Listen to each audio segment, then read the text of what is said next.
maintenant. Donc on va maintenant écouter pour le deuxième module de cette journée du troisième édition du Google Black Day. On va écouter Julien Gadano, qui est un membre du Black Labo et qui va nous parler de sécurité informatique et de SEO. Ok, donc je vais attaquer. Déjà, bonjour à tous, merci d'être là. J'espère que les rediffs sur Hangout et tout ça, c'est ok. Moi, aujourd'hui, je vais vous parler de sécurité informatique SEO. Donc, avant ça, je vais me présenter un petit peu pour ceux qui ne me connaissent pas. Donc, moi, je m'appelle Julien Guédano, je suis de Lyon. Donc, je vous ai mis mon Twitter et mon site. Mon site, c'est pas super intéressant. Mon Twitter, vous pourrez me poser des questions après si vous voulez. Euh, alors moi j'ai commencé sur le web en apprenant un peu des petits sites, des petits sites en HTML il y a longtemps. Donc là j'ai 17 ans, j'ai dû commencer vers mes 12 ans je pense. Et au fur et à mesure donc j'ai continué à apprendre. Le HTML c'était bien mais c'est pas, ça fait pas de, ça rend pas un site dynamique on va dire. On peut pas gérer des bases de données etc. Du coup je me suis lancé dans l'apprentissage du PHP. J'ai pas mal travaillé sur des régies publicitaires, des sites à gros volume. Ça m'a permis de, on va dire que j'ai appris sur le terrain. Et ensuite, j'ai eu une grosse période où j'étais en mode recherche de failles sur des sites internet. J'ai trouvé des failles sur des assez gros sites. C'était mon passe-temps. Je gagnais pas d'argent, mais c'était ma passion, on va dire. Donc, recherche de failles. On va dire que les plus gros sites où j'ai trouvé des failles, c'est des banques, Free notamment, qui n'est pas une banque, mais qui est un gros site quand même. Voilà, ça c'était ma période on va dire, hacking. Sans jamais, par contre, sans jamais, quand je trouvais une faille sur une banque, j'ai appelé la banque. Bon, je me faisais raccrocher au nez, mais je n'exploitais pas et je vidais pas des comptes bancaires. Ensuite, j'ai eu, donc par hasard, je suis tombé sur un client qui était dans le Twitter marketing. Je me suis pas mal lancé dedans. J'ai fait des Benibot, pour ceux qui connaissent, qui est un outil pour l'automatisation Twitter. Donc j'ai pas mal spammé Twitter de toutes les manières. J'ai fait des stratégies avec des tiers sur Twitter. Aujourd'hui, je le fais un peu moins. De temps en temps, je lance des comptes. C'est plus pour rigoler que pour le business, on va dire. Et, euh, il y a à peu près un an, on va dire, j'ai découvert le SEO et Script SEO. Donc je me suis intéressé. J'ai passé beaucoup de temps à apprendre. Je pense qu'aujourd'hui, j'ai un bon niveau en SEO. J'ai fait ranker des gros sites. Je travaille actuellement, c'est mon job, le SEO, en parallèle des études. Voilà, ça va un peu plus pour moi. Comme je disais tout à l'heure sur le Twitter Script SEO, on n'est pas au musée. Donc vous pouvez prendre des photos, vous pouvez prendre des captures d'écran, vous pouvez relayer sur Twitter, c'est fortement conseillé. Nous on aime bien. Voilà, apprécié, merci. Et on a mis le Google Black Day en trending topic ce matin et merci à vous. Voilà, on va passer à ma conférence. En fait, on va faire ça en deux parties. C'est-à-dire que je vais d'abord vous parler théorie, donc je vais vous présenter les principales failles. Je vais vous présenter quatre failles. Là, pour ceux qui ne sont pas très techniques, peut-être que vous allez avoir un peu du mal sur le début, mais accrochez-vous bien. Je vais montrer des exemples concrets, on va essayer de faire ça au mieux. Et après, je passerai à la pratique et on verra. J'avais annoncé sur Twitter, je vais vous expliquer comment se positionner top 3 sur un keyword à peu près 10 000 recherches par mois, 50 € le CPC. Je vous expliquerai comment se positionner en 10 minutes de travail grâce à la sécurité informatique. Donc je pense que j'ai fait un bon teasing, on va pouvoir y aller. On va parler de la faille XSS. Alors je pense qu'il y a beaucoup de SEO qui l'utilisent, mais sans même savoir ce que c'est. Alors pourquoi?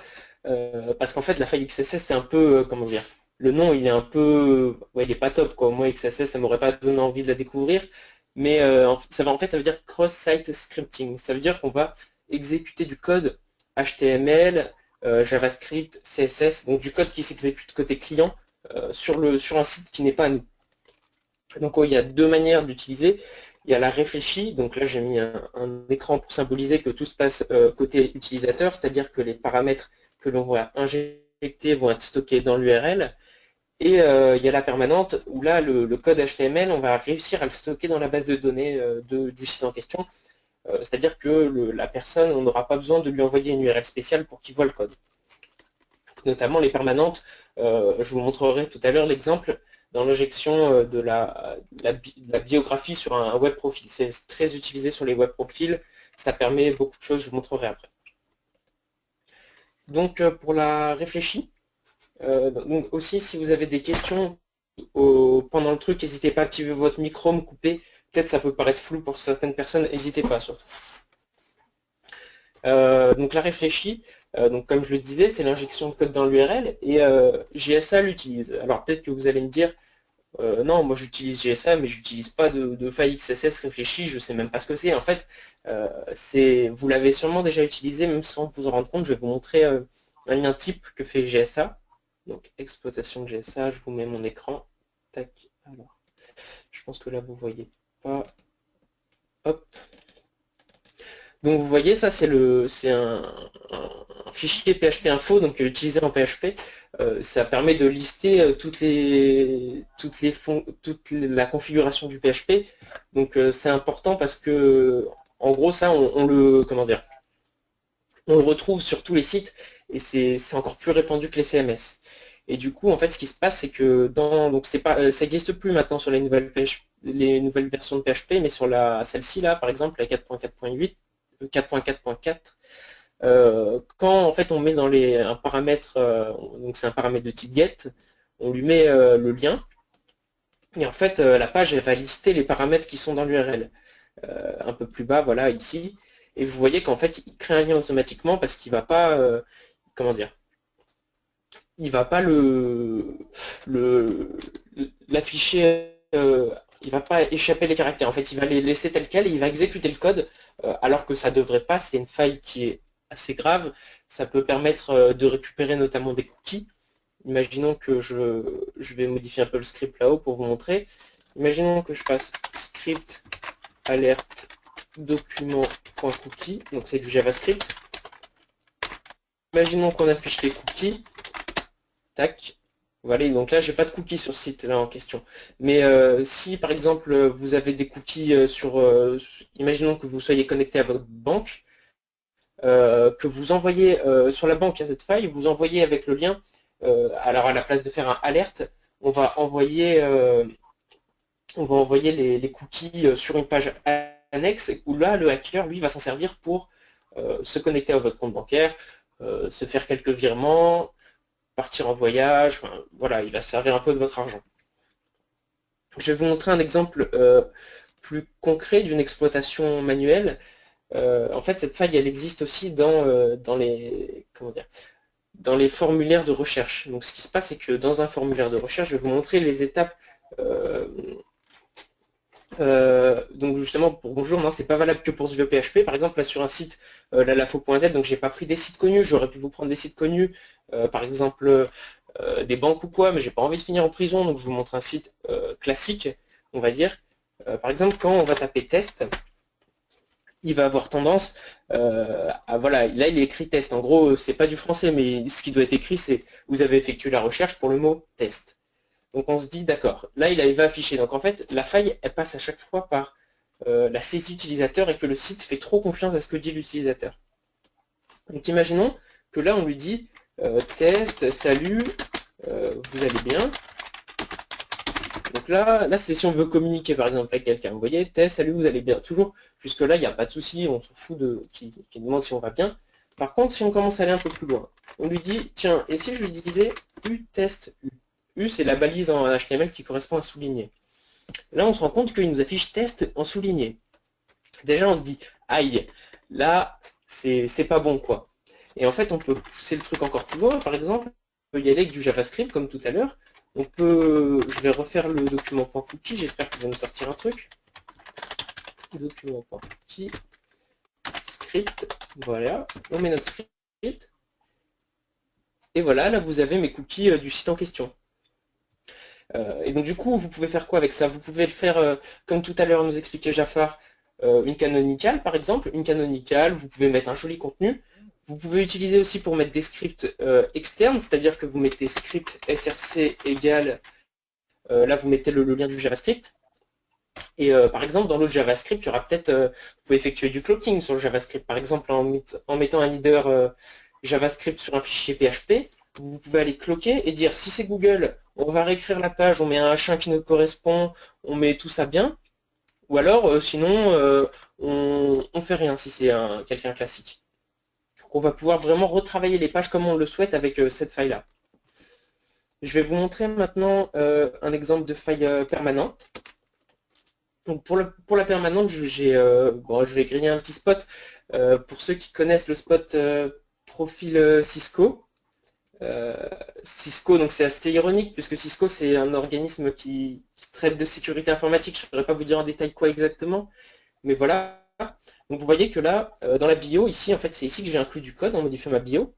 Cisco, c'est Et je me suis dit, c'est des firewalls. Ok, ouais. Et donc du coup, j'ai retravaillé, vous voyez là à la place normalement là, il y a le logo Cisco.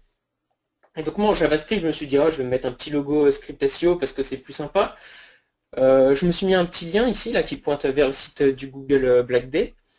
Vous pouvez cliquer, voilà, ça met le lien. Et en fait ce qui se passe c'est que j'ai aussi retravaillé, vous voyez en haut, le title de la page. Donc c'est assez sympa parce que si sur vos profils, imaginons, vous pouvez pousser le vis assez loin, vous dites ok, je vais mettre un script en JavaScript qui vire tous les liens. Pourquoi virer tous les liens? Pour concentrer le jus sur votre lien que vous allez mettre.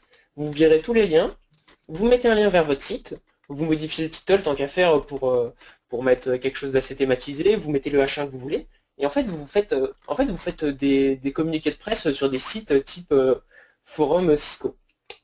Après, derrière, vous poussez, vous mettez quelques liens SPIP, un peu de Drupal, vous mettez un bon spot que vous avez, et au final, vous retrouvez avec des liens assez puissants, parce que là, en route domaine, on a du 89. 89, c'est pas mal comme spot, je pense, et bien blasté, ça le fait. Alors, j'entends un écho, par contre, si la personne qui me fait un écho peut couper le micro. Oh, merci. Voilà, donc ce forum-là. Donc comme j'explique ici, ça permet de modifier le title de la page. Donc c'est tout bête. Avec par exemple un document.write, vous pouvez carrément retravailler la page, vous pouvez faire vraiment des trucs de fou avec ça. Et le cloaking, ça permet de faire du cloaking en faisant du netlinking sans forcément avoir son réseau. Voilà. Pour la faille XSS, je pense qu'on est bon. Si vous avez des questions sur la faille XSS, je vous écoute. Je lis le chat à côté si vous posez des questions dans le chat. Je vais poursuivre sur la solution, comment sécuriser ça, parce que c'est bien joli de montrer comment tout casser.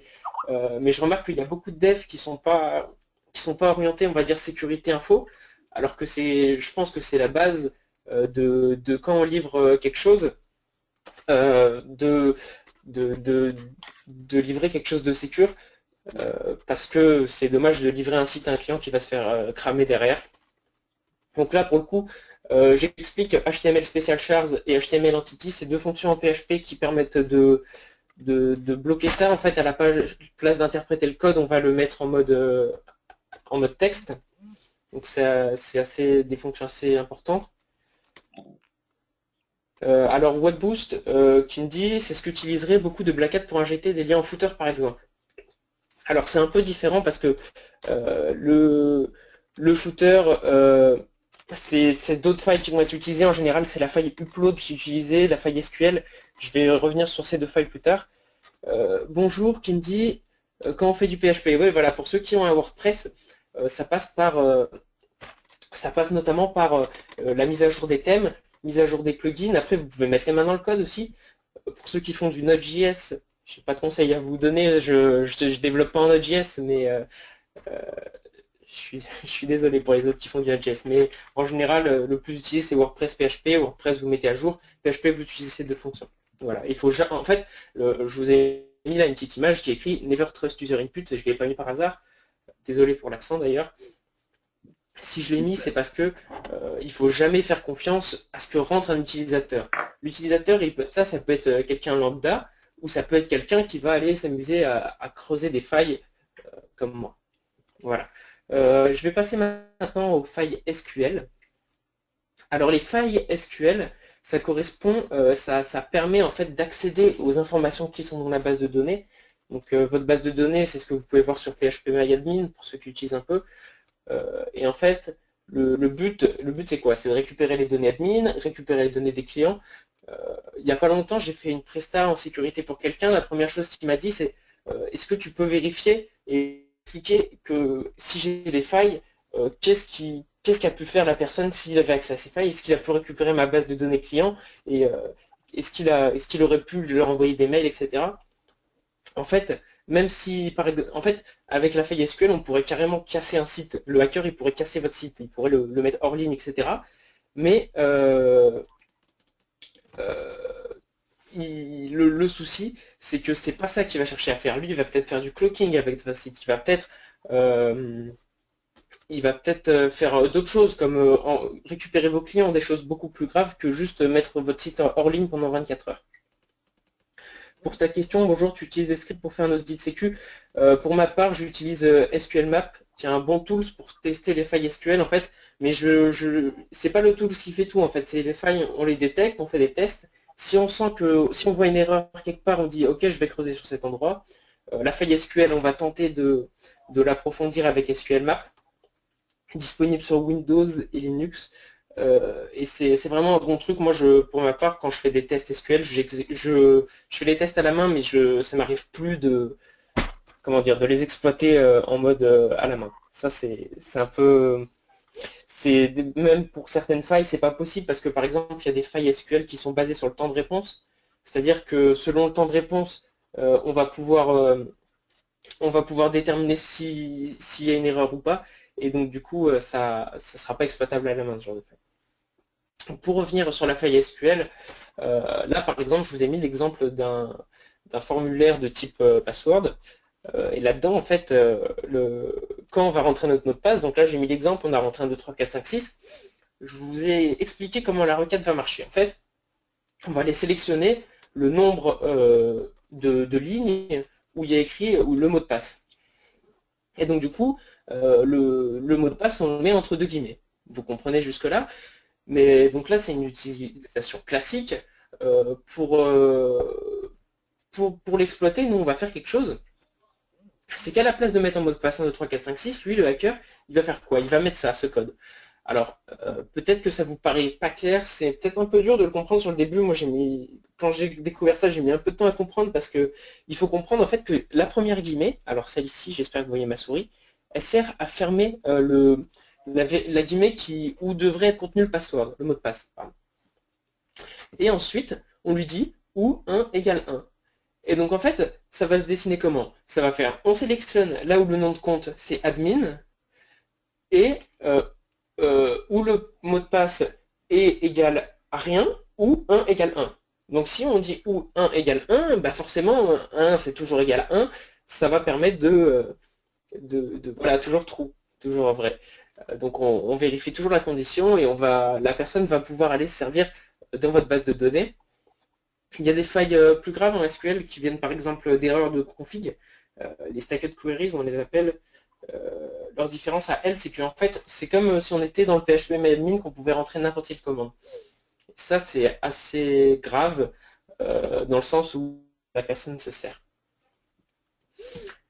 Donc, pour cette faille, toujours pareil, Never Trust User Input, il faut, avec PDO, pour ceux qui utilisent PDO pour les connexions, utiliser Prepare pour être sûr de vérifier les paramètres. En fait, je vous ai mis un lien vers la doc, les slides seront diffusés. Et pour ceux qui utilisent MySQL Query, déjà vous êtes un peu dépassé parce que ça fait quelques années que c'est obsolète, mais sinon vous avez le // qui marche bien et que vous utilisez sur les paramètres qui va rajouter en fait un slash devant chaque guillemet et caractère qui pourrait faire bugger. Pour les gens qui utilisent WordPress ou d'autres CMS, vous pouvez utiliser En fait, il faut mettre à jour vos thèmes, mettre à jour vos plugins, tout mettre à jour, et après, des fois, il y a des trucs qui sont faillibles. Ça, c'est le risque, en fait, de confier le développement de son site à quelqu'un d'autre, en fait. Quand vous installez un plugin, vous confiez votre site à celui qui a dev le plugin. Alors, il y a Maxime qui dit PDO protège même si on fait du query. Je suis pas d'accord. Il faut soit tu utilises Prepare, soit tu vas faire /, mais tu ne peux pas injecter directement les paramètres dans un query. Sinon, ça va bloquer. Ça va bugger. Si vous avez des questions sur la faille SQL, si vous n'avez pas compris quelque chose, n'hésitez pas. J'ai l'impression que c'est à peu près clair pour tout le monde. Je vais passer à la faille upload. Alors, je vous ai mis une tête de mort, en fait. Pourquoi? Parce que pour moi, c'est elle la plus dangereuse. C'est elle qui va, qui va détruire un site, en fait. Avec ça, on a plus de droits que l'administrateur lui-même. Parce que ce qu'on va faire, c'est qu'on aura un accès FTP, on aura un équivalent de PHPMyAdmin, on aura accès à tous les fichiers qu'on pourra modifier. On a accès à tout avec ça. Alors, ça m'est arrivé il n'y a pas longtemps de trouver ça sur une banque pour laquelle je faisais une presta. Je ne pourrais pas vous citer le nom, mais en gros, on pouvait upload directement un fichier shell.php. En fait, un shell, c'est un fichier qui va prendre le contrôle de tout. Et avec ça, j'avais accès à tous les numéros de carte bleue. Donc c'est pas quelque chose de très sécure. Et pour moi, c'est vraiment enfin, ça me ferait mal au cœur d'avoir un truc comme ça sur mon site parce que en plus, elle est super facile à corriger. Je vous montrer tout à l'heure. Je vais vous montrer. Donc, je vous ai mis cette petite ressource. Cette ressource, c'est quoi? C'est un endroit où vous pouvez télécharger des shells. Évidemment, le faites pas. Comment dire? C'est pour la documentation, vous pouvez étudier le script. Attention, si vous téléchargez un fichier PHP, ça risque d'être détecté par votre antivirus, parce que les fichiers sont reconnus comme virus, ils infectent des serveurs, etc. Mais c'est que du texte, vous, ça ne vous fera rien.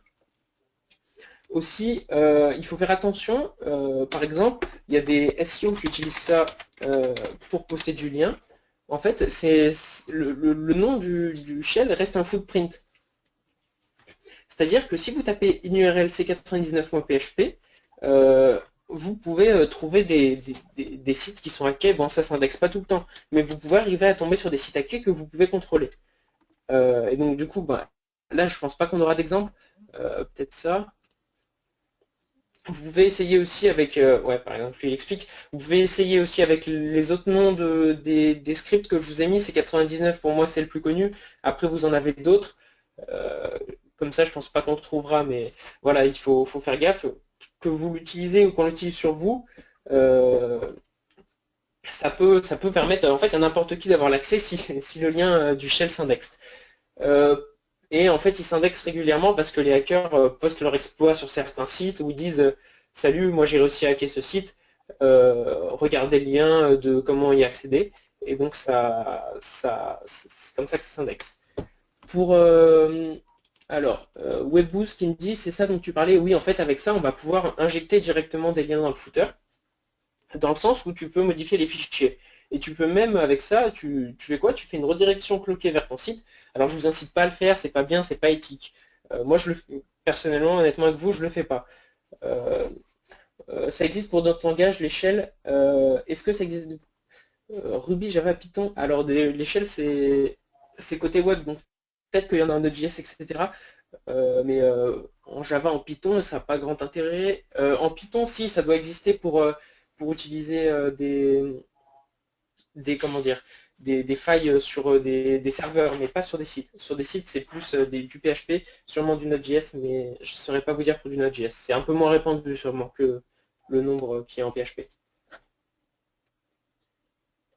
Par contre, le fait de se rendre sur Shell via un door Google est illégal, donc utilise des proxys VPN. Faire une recherche Google, ça, je me pose pas trop de questions dessus. J'ai jamais eu de problème en naviguant sur des dorks. En fait, les Google Dorks, pour ceux qui ne savent pas, c'est les footprints en hacking. C'est-à-dire que, par exemple, si sur un certain thème, une faille est répertoriée, comment dire, par exemple, on sait que sur l'URL qui contient admin.php avec où il y a écrit 99 dedans, on sait qu'elle est faillible. Alors on va faire une recherche et en fait c'est les hackers qui vont utiliser ça pour hacker plein de sites qui sont répertoriés comme faillibles. Il existe des bases de données où sont répertoriées les failles sur des WordPress, sur des trucs comme ça. Donc même si pour vous, n'hésitez pas à taper le nom de votre thème WordPress avec sa version et vous tapez derrière hack et vous allez avoir les listes de bases de données. S'il est connu comme étant faillible, vous le saurez. Donc la faille upload, sa cause c'est quoi? C'est un script qui est défaillant. Je vais vous expliquer pourquoi. Je vais vous expliquer comment va marcher le script et comment va l'interpréter le hacker. En fait, le script il va faire quoi? Il va dire si le nom du fichier contient .jpg, ok, tout va bien, on upload, on le met sur le serveur, on fait ça. Le souci c'est que c'est pas, comment dire, c'est pas optimal parce que imaginons il y a la faille qui utilise la double extension, alors elle n'est pas très répandue, il m'est arrivé d'en trouver une seule comme ça de double extension. En fait on fait notre fichier, notre shell, on va l'appeler c99.jpg.php. Et là, qu'est-ce qui se passe? Ben, le serveur il dit oui, on contient bien .jpg, alors on upload. Sauf que c'est pas bon, ça, c'est pas ce qui est optimal. Ce qu'il faudrait en fait, alors il y a aussi autre chose qui existe, c'est la vérification du type MIME. En fait c'est dans l'entête HTTP, on précise le nom du fichier. C'est comme vérifier que ça, c'est pas bon, parce que là aussi avec Tamper Data, pour ceux qui connaissent, on peut altérer les données. C'est un plugin Firefox où on va modifier l'entête au moment de l'envoi. Et donc ça c'est pas bon. En fait ce qu'il faut faire c'est quoi? C'est vérifier l'extension comme ça. Et ce qu'il faut c'est on va renommer le fichier. Donc c'est-à-dire que si il upload c99.jpg.php, pardon, on va aller le renommer en mode au lieu d'un identifiant unique, par exemple un numéro, on va l'appeler 1346.jpg. Et vous remarquerez que la plupart des sites utilisent ça sur leur truc. Et c'est une bonne solution en fait. Ce qui est bizarre, c'est que pour moi, la faille la plus importante, c'est la plus facile à sécuriser. Et donc c'est vraiment, même si vous ne développez pas, quand vous faites un site et que vous faites développer un site par un développeur, vous voyez que vous allez faire du code dessus, dites-lui au développeur, vous lui dites, attention, je sais que la faille upload, c'est une grosse faille importante, assure-toi bien que ça se soit sécurisé. Et même, des fois, il y a des développeurs qui sont peu consciencieux, qui n'ont pas le souci du détail et qui vont faire ça comme ça vient et qui vont développer un peu à l'arrache, que ça ne sera pas sécurisé. Si vous lui dites ça, lui, il y connaît un peu, et même si lui, le développeur, il n'a pas une certaine culture sur la sécurité informatique, il va se dire de quoi il me parle, il va taper faille upload, il va se documenter, etc. Et ça va permettre d'assurer une qualité de sécurité sur vos choses, sur vos sites. Pour le souci du budget, Maxime, pour moi, sécuriser une faille upload, honnêtement, si un client il me dit j'ai une faille upload, à part si ça revient tous les jours, mais si j'ai un client régulier qui vient et me dit j'ai une faille upload, combien tu me prends pour la corriger? Je lui fais attends, passe-moi ton script, je te le fais en 5 minutes, c'est vraiment pas quelque chose qui est coûteux en temps. Donc pour la suite, alors j'ai perdu ma souris qui n'a plus de pile, super. Hop. Je vais vous expliquer la faille CSRF. Alors la faille CSRF c'est un peu barbare. Ça veut dire Cross-Site Request Forgery. C'est pas parlant, c'est pas beau, j'aime pas, c'est en anglais. Bon, je vais vous l'expliquer à travers ce schéma. Et c'est elle tout à l'heure qu'on ira exploiter pour se positionner sur le top 3 de la requête que j'ai dit. Et d'ailleurs, je me suis rendu compte qu'il y avait aussi une autre grosse requête qui était visable grâce à cette faille. En fait, le scénario du CSRF, c'est quoi?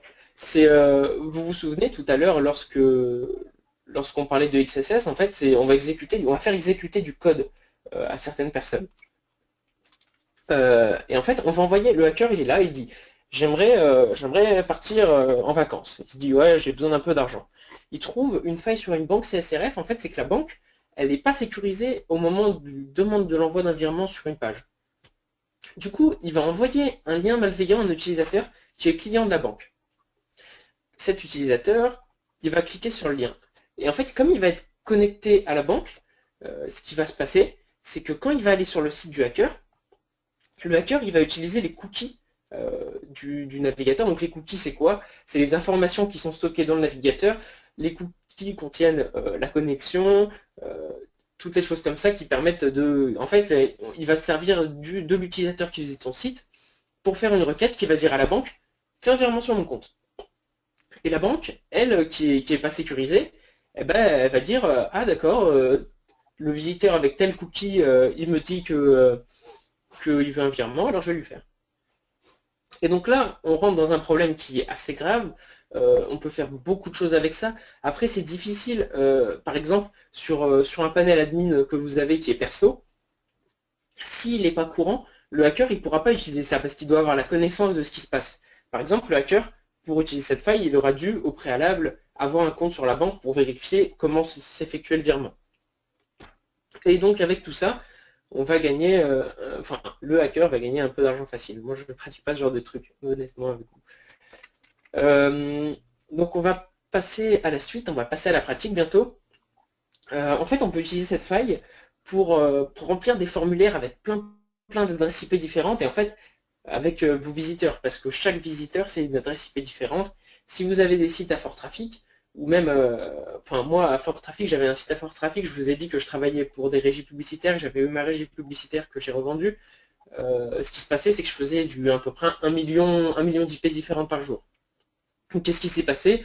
J'avais ma régie publicitaire et en parallèle, j'étais un peu dans la recherche de failles. Je me suis dit, oh, je vais regarder les sondages de Le Parisien, le journal, et je me suis dit, oh, je vais aller m'amuser. Il y avait un sondage. Est-ce que vous pensez en gros qu'on doit financer les croissants de Julie Gaillet quand François Hollande lui apporte un scooter? C'était ça à peu près le sondage. Et moi, j'ai vu, tout le monde disait non, non, on n'est pas d'accord. Je me suis dit, bah, écoute, moi, je veux de m'amuser, j'ai envie de tester un exploit. Je vais dire que oui, on devrait payer les croissants à Julie Gaillet. Et donc, du coup, j'ai mis en place un script pour truquer ces sondages. J'ai réussi à truquer les sondages. Après ça, j'ai contacté le Parisien à qui j'ai aidé à corriger la faille. Euh, et donc, c'est réglé. Voilà, j'ai fait un article sur Script SEO, le lien il sera dans la conf. Sinon, vous tapez ça sur Google, je crois que l'article est indexé. Par contre, pour ceux qui seraient susceptibles d'aller faire par exemple, moi quand j'ai aidé à corriger la faille sur le Parisien, j'ai pas demandé d'argent. Pourquoi? Parce que ça s'apparente à faire du chantage. C'est comme si vous arrivez et que vous allez voir quelqu'un, vous lui dites, au fait, j'ai tous les numéros de carte bleue sur ton site, tu veux que je t'aide à corriger, tu me payes? Non, ça c'est du chantage, c'est limite une rançon, quoi. Donc c'est assez problématique. Pour Webboost qui dit ça m'est arrivé de prévenir des sites hackés, ils m'ont tous envoyé chier. Ouais, c'est une dure réalité. Moi aussi, je me suis souvent fait envoyer chier. Free, je connais quelqu'un qui a eu des problèmes avec Free parce qu'il les avait aidés à corriger une faille gratuitement. Ils n'ont pas le... Ça fait peut-être un peu cliché de dire ça en général, j'aime pas dire ça, mais aux États-Unis, ils ont plus une culture hacking. Par exemple, Google, si vous voulez chercher des failles sur Google, allez-y, ils vous offrent un petit billet si vous y arrivez. Il y avait quelqu'un qui avait trouvé une faille CSRF sur YouTube il n'y a pas longtemps et qui permettait de supprimer la vidéo de n'importe qui. Parce qu'en fait, il y avait une requête qui a été envoyée sur la page Delete et en fait, dans la requête, on envoyait l'identifiant de la vidéo. Mais il n'y avait pas de vérification à dire si on avait besoin d'être connecté sur le compte qui avait créé la vidéo. Et du coup, ça a permis de cette faille, le mec, je crois, il a dû toucher 15 000 $, quelque chose comme ça. Ah, en fait, en général, les failles, elles sont faciles à trouver, mais sur des gros sites, il faut creuser. Deux potes à moi ont reçu 5 000 € de bons d'achat chez LDLC pour les avoir aidés à corriger une petite faille. Ouais, c'est ça, hein, il y a des gros sites comme ça qui sont généreux. Moi, j'avais reçu je vais vous expliquer comment j'ai débuté le SEO. J'avais trouvé une faille sur Décitre, qui est un site en France de livres. J'avais trouvé une petite faille XSS. Et m'ont dit, ah, pour te remercier, on t'envoie le livre que tu veux. Et j'ai commandé le livre de Olivier Andrieux sur le SEO. C'est comme ça que j'ai découvert le SEO, voilà. Donc j'arrête un peu de vous torturer, etc. On va passer à la pratique. Ça va être assez. Je pense que c'est une bonne astuce. Après, j'ai pas envie de trop la mettre en avant. On y va. Je vais vous expliquer comment vous positionner top 3 sur Plombier Paris en travaillant 10 minutes par an au soleil. Je sais pas s'il y a des gens qui sont sur, sur la théma, mais ça risque de plaire. Donc le CPC il est à 50 euros. Moi j'avais à une époque j'utilisais ça. J'avais des plombiers des gens qui recherchaient un plombier sur Paris qui m'appelaient tous les jours. J'avais un partenariat avec un plombier où je leur filais les clients.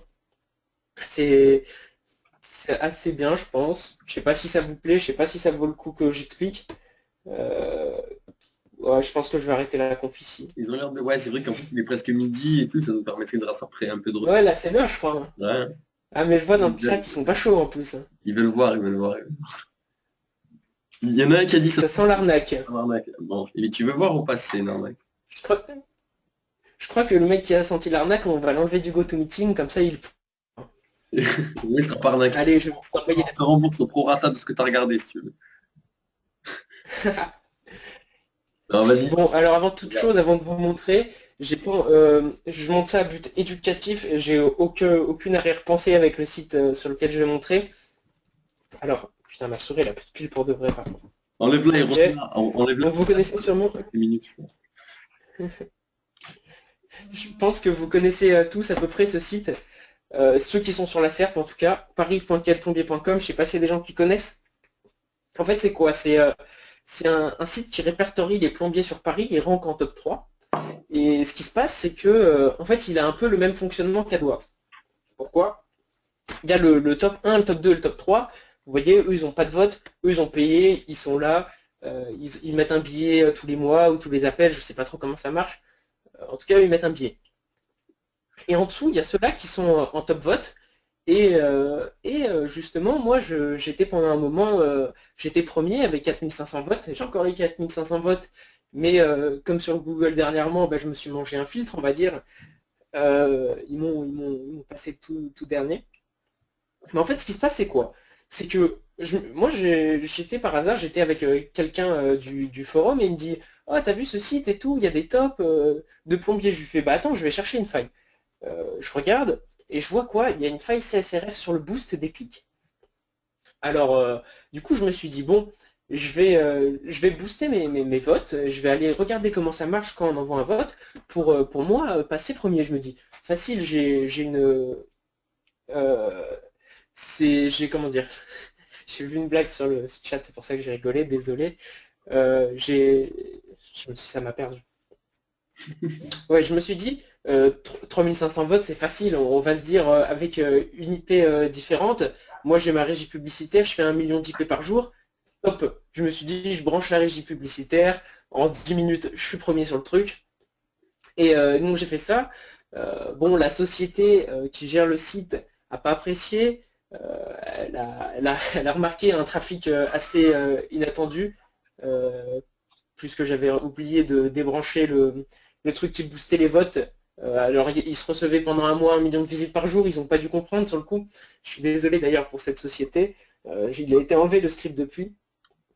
Le problème par contre c'est que j'ai remarqué que les votes sont limités à 30 par jour. Donc c'est facilement atteignable.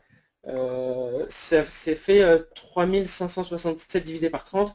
Ça fait en gros qu'en à peu près 2 mois, vous pouvez vous placer premier.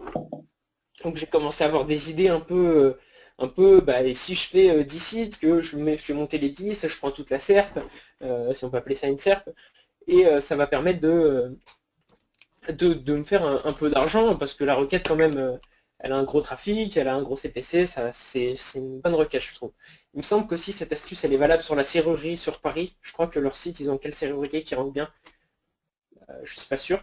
On va se rendre sur le site, c'est en direct. Et je vais vous montrer un peu comment ça marche.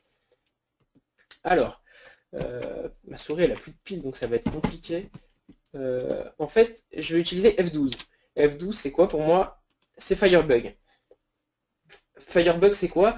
C'est en fait quelque chose qui sert à comprendre comprendre les requêtes qui sont envoyées par le navigateur. Donc si je me mets dans réseau, je me mets dans XHR, vous voyez en fait, si je me mets par exemple dans JavaScript, je vois, alors dans tout, donc là il faut que je réactualise, que ça n'a pas été pris en compte. Si je le mets dans tout, on voit tous les fichiers qui chargent. Mais si je me mets dans XHR, en fait, on va comprendre que quand on clique voter, par exemple, tac, il y a une requête qui est envoyée. En fait, c'est du jQuery. Il y a une requête qui est envoyée de type get sur cette URL. Donc, je vais repasser sur le diapo. En fait, voilà, il y a cette requête là qui est envoyée de type get. Et en fait, vous voyez qu'à la fin, on voit mieux, il y a un ID. C'est quoi l'ID? C'est l'identifiant en fait de la fiche en question. Parce que pour ceux qui ne sont pas dev, un ID, ça sert à identifier un site de manière propre, plutôt que d'identifier par rapport à son nom. Donc en fait, en captant cet ID, on va pouvoir aller booster le site en rejoignant cette requête. Alors comment on va relever cette requête? Je vous ai mis un script sur la slide d'après. Voilà comment on va faire, on va servir de cette faille, c'est un peu d'automatisation, c'est un peu comme Zeno, mais en mode Zeno, lui, il va les cliquer à la main, on va devoir gérer les proxys. Là, en fait, on utilise les visiteurs de notre site, donc les IP, on n'a pas trop à s'en soucier, elles sont clean, elles sont toujours différentes. Franchement, c'est top. Vous mettez ça sur un site qui fait 50 visites par jour, comme ça, vous faites les 30 par jour, et il y a moyen de grimper assez vite. Et en fait, il suffit d'injecter ce script. Vous mettez ça sur n'importe lequel de vos sites qui a des IP différentes qui passent. Et en fait, chaque visiteur, quand il va arriver sur votre site, à son insu, il va envoyer une requête il va envoyer un vote sur votre fiche. Et donc du coup, ça va permettre de grimper sur la fiche. Et donc avec ça, vous vous positionnez top 3 en 10 minutes de travail et en 2 mois d'attente. Pour info, le site, il n'est pas à Corleone, Julien, il me semble. Ok. J'espère pas, hein. Mais de mémoire, c'est la société Géolide. Non, c'est pas lui, il a mis non. Bref. Effectivement, Heureusement que c'est pas Corléon, sinon j'aurais eu un peu peur. Non mais du coup, je vais vous montrer cette faille. Alors moi j'utilise cette faille sur un autre endroit. Si vous voulez, est-ce qu'il y en a qui utilisent un peu les annuaires ici là, dans le chat, j'ai envie de voir. Est-ce qu'il y en a qui utilisent les annuaires? Ah oui, il doit y en avoir. À mon avis, sur YouTube ou dans le GoToMeeting, tous les CO qu'il y a, Yes, oui, il y en a qui. annuaires, ouais. Est-ce que vous connaissez Arfou? Arfou. Le CMS. Ah, tout le monde connaît Arfou. Tout le monde connaît Arfou? Et est-ce qu'il y en a qui savent comment récolter un max de jus sur Arfou? Ah, j'ai vu l'astuce passer. J'ai vu l'astuce passer. Ouais, mais elle est connue quand même. Elle est un peu old school. Elle est un peu old school. Arfou. Mais elle est bonne à savoir. Enfin, je veux dire, il y en a qui connaissent pas, quoi. Donc c'est très bien. Oh, mais si tout le monde la connaît, sinon je la balance pas. Il n'y a pas de souci. Ah En non, tout mais cas, moi c'est je toujours l'utilise. il y en a qui l'utilisent, il y en a qui connaissent pas, donc c'est toujours une info. Quoi. Ah, mais je rigole, Aurélie, je vais la balancer évidemment. Je connais pas, Ah, donc tu vois, voilà, j'y suis allé. Non, Fabien, le navigateur il bloque pas forcément, c'est possible, ça s'appelle, je sais plus c'est quoi le nom de la sécurité, il y a des sécurités qui existent, mais elles sont pas forcément tout le temps partout. Là pour les annuaires, j'avais demandé qu'on me balance des annuaires Arfou sur Twitter, on m'a dit non, casse pas les annuaires des copains. Du coup il me fallait quand même un exemple. Ce que je vais faire, c'est que j'ai pris une liste là et je vais tirer au hasard. Hop, on va aller sur celui-là, un PR3. Alors, le PR c'est un peu démodé. Alors, lui en plus il est pas bien cet annuaire, il est pas structuré comme je veux. Tac, on va aller sur lui. Tac. Lui il est pas structuré comme je veux aussi. Putain, la dernière fois j'ai fait 2 tests, ils étaient tous bons. Celui-là, est-ce qu'il est structuré comme je veux? Lui il est cassé, d'accord. C'est un expiré pour ceux qui veulent. Ah voilà. Non, lui il a pas non plus. En fait, je cherche un annuaire qui a le top hit, top vote. Bah t'as pas Footprint sur Google, ce sera plus simple, tu vois. Ouais, j'avoue. Tape la requête sur Google. Ouais, j'avais trouvé du premier coup là-dessus la dernière fois. Tac, tac, tac. Annuaire C'est la, thématique. c'est la magie Ah du voilà, live. celui-là. La magie du live, voilà. La magie du live, j'ai trouvé un truc. En fait, vous avez le top hit, le top note et le top rank. Ok. Moi, je vais vous expliquer sur le top hit, parce que je trouve ça plus sympa. C'est un peu plus tricky, on va dire. Et vous voyez, alors je vais aller sur la racine de l'annuaire, on va commencer par le commencement. Tac. Donc il a 20 trusts. Bon, il a que 14 domaines, c'est pas un gros annuaire, Ah. mais il a 20 trusts. L'idéal, ça serait quoi en fait? Ça serait d'être placé soit là sur la home, donc dans les nouveautés. Par exemple, il y a une nouveauté en général sur la home, soit en fait dans le top hit qui se trouve dans le menu, il récolte un max de jus. 12 de trust. Et en fait, qui c'est qui récolte le plus de jus? C'est celui-là, la lampe avenue, parce qu'il a le plus de hits. Et en fait, pour augmenter le nombre de hits, soit vous pouvez dire à vos amis, va cliquer, soit vous pouvez utiliser Zeno. Ça, honnêtement, même si vous connaissez l'astuce, vous faites peut-être comme ça. Moi, en tout cas, j'utilise du jQuery et ça permet de faire ça. Vous pouvez, alors, j'évite de mettre sur des sites à gros trafic parce que lui, il n'a pas la restriction des 30 par jour. Du coup, ce qui va se passer, c'est que vous pouvez, si vous avez un gros trafic, vous pouvez faire 1 million par jour si vous voulez. Mais ça m'est arrivé de me faire des fois blacklister de certains annuaires en montant trop vite. Donc, imaginons quand je clique, tac, top hit. Alors vous voyez, il y a eu un post visite. Je ne sais pas si on va pouvoir le voir parce qu'il nous a redirigé. Alors je vais utiliser Temper Data. Tac, altérer les données. Donc ça c'est un petit outil pour bloquer les requêtes avant qu'elles soient envoyées. On va démarrer l'altération. Tac, quand on clique, vous voyez là, il y a une requête qui est envoyée sur site visite. Et en fait, c'est une requête de type post. Alors je ne sais plus où on voit là-dessus, mais en gros c'est une requête de type post qui est envoyée sur cette URL, site visite, et qui contient l'identifiant du site. Et ça, en fait, ça va dire, ok, alors maintenant, il y a une visite qui a été passée sur ce site. Parce qu'ils sont obligés de se connecter à du PHP pour le relier. Donc nous, on va choper l'info avant qu'elle soit envoyée. Et donc, en fait, avec un petit script du type, comme je vous ai montré tout à l'heure avec le get, de style celui-là, en faisant un post à la place, du coup, vous allez devoir mettre les paramètres dans le post. Je vous laisse regarder la doc du jQuery. Si vous bidouillez un peu, vous allez comprendre. Et ça va booster. Et au final, vous allez gagner en trust sur les annuaires. Vous serez toujours en haut. Voilà. Il y a moyen de le faire, pas que sur Arfou. Pour ceux qui connaissent l'annuaire, j'avais fait dessus. Je vous montrerai pas comment faire dessus, mais si vous cherchez un peu, vous allez vite trouver sur l'annuaire. C'est pas compliqué. Qui a un gros trust, il me semble, comme annuaire. Donc voilà, on est OK pour les annuaires et les exploitations. Maintenant, on va conclure et je vais vous expliquer. Alors, je vous explique pourquoi c'est bien, pourquoi c'est pas bien. En fait, c'est bien parce que vous pouvez poser des liens là où les autres ne peuvent pas. Est-ce que le SEO lambda qui est là, qui fait son white hat, qui s'inscrit dans les annuaires, est-ce que lui, il va être dans le top hit? Non, parce qu'il n'y a personne qui navigue sur les annuaires, par exemple. Celui qui sera dans les annuaires, dans le top hit, c'est celui qui l'aura voulu. Là, bon, dans notre cas, si hit, vous pouvez l'envoyer à votre soeur, à votre frère, à toute votre famille, c'est bon, vous allez passer. Mais dans le cas où il y a 300 hits, c'est déjà un peu plus fastidieux, surtout s'il y a une limitation au niveau des IP. Et donc du coup, ça va vous permettre de creuser la différence, notamment sur la customisation des profils. Et ensuite, vous pouvez aussi sécuriser. Ce qui est important, c'est de sécuriser son site, parce que c'est bien beau de pourrir le site des autres en utilisant des XSS pour thématiser un peu la page. En soi, il n'y a rien de méchant. C'est pas. Moi, dans mon éthique, ça ne me dérange pas de customiser des profils en faisant un script document.title. Ah non, c'est Mais au pire, c'est du spam, quoi. Voilà. ouais, tant qu'on ne le fait pas sur la home. Sur la home, c'est autre chose, je pense. Si tu réécris la home, c'est du deface, c'est autre chose. Mais donc du coup, ça permet de faire la différence et de sécuriser son site. Je vous ai mis 3 ressources. Alors, How to Secure My Password, ça c'est un bon conseil pour tous les gens qui utilisent des WordPress. Alors, je vais arrêter l'altération. Pour les gens qui utilisent un WordPress, ça passe souvent par du brute force, les attaques. C'est quoi un brute force? C'est que ça va tester les mots de passe, plein de combinaisons.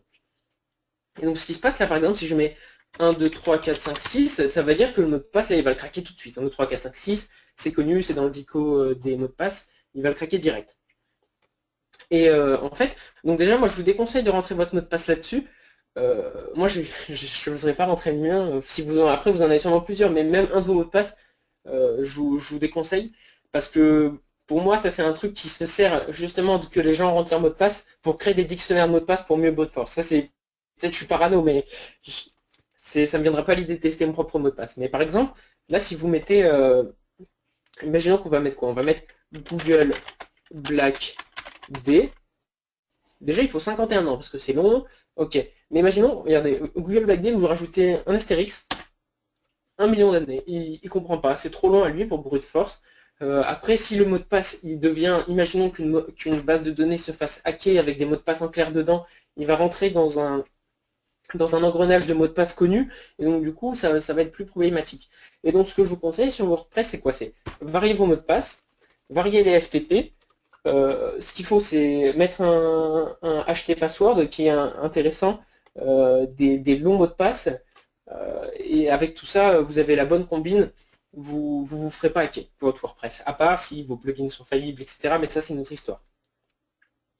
Donc voilà pour cette ressource. Ensuite, je vous ai envoyé une ressource qui s'appelle le manifeste du hacker. Vous pouvez taper sur Google, c'est un texte qui parle d'un hacker qui s'est fait arrêter parce qu'il avait hacké, je sais plus, je crois que c'était une banque. Et donc du coup, un texte qui est vraiment pas mal pour ceux qui s'intéressent à la culture hacking, voilà. Et je vous ai mis rootme.org, et ça c'est pour ceux qui veulent s'entraîner au hack, mais sur une plateforme qui est, on va dire, c'est virtuel. Vous n'allez pas faire ça sur des vrais sites, et ça vous permet de voir beaucoup de failles. Avant c'était un petit site qui n'était pas trop connu, maintenant j'y suis retourné pour comment dire, lister pour le mettre dans mes ressources du Google Blackday, parce que c'est un peu là-dessus que j'ai appris, même si j'ai pas trop aimé, parce que c'est pas ce qu'on a vraiment en réalité. Il y a des challenges un peu tordus dans le sens où c'est limite, il faut deviner que le mot de passe était 1, 2, 3, 4, 5, 6, sans réelle faille.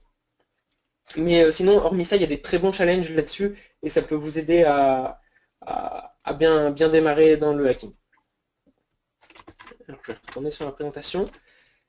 Donc pour conclure, merci à tous d'avoir regardé cette présentation. J'espère que ça vous aura plu, que vous n'allez pas casser trop de sites. Et un grand merci aussi aux autres du Black Labo avec qui on organise cet événement. Je pense que j'ai pas pu suivre les réactions qu'ils ont eues. J'espère que le module aura plu. Et faites-vous plaisir, mais voilà, touchez pas à mes sites. C'est vraiment terrible, Julien. C'est un excellent module. On finit à 12h10, ce qui est bien. On a que 10 minutes de retard par rapport à notre retard de base, donc on est dans les temps. Beau timing, on a fini cette matinée. On va vous laisser aller manger tranquillement jusqu'à 13h30. Je vais couper l'enregistrement d'ailleurs. Je pense qu'il est temps. Enfin, ouais, je vais peut-être laisser les questions. Je sais pas, apparemment. Vraiment, il n'y a pas. Ouais, s'il y a 2-3 questions. Bon, je vais couper l'enregistrement et on vous laisse 5 minutes, 5-10 minutes pour les questions.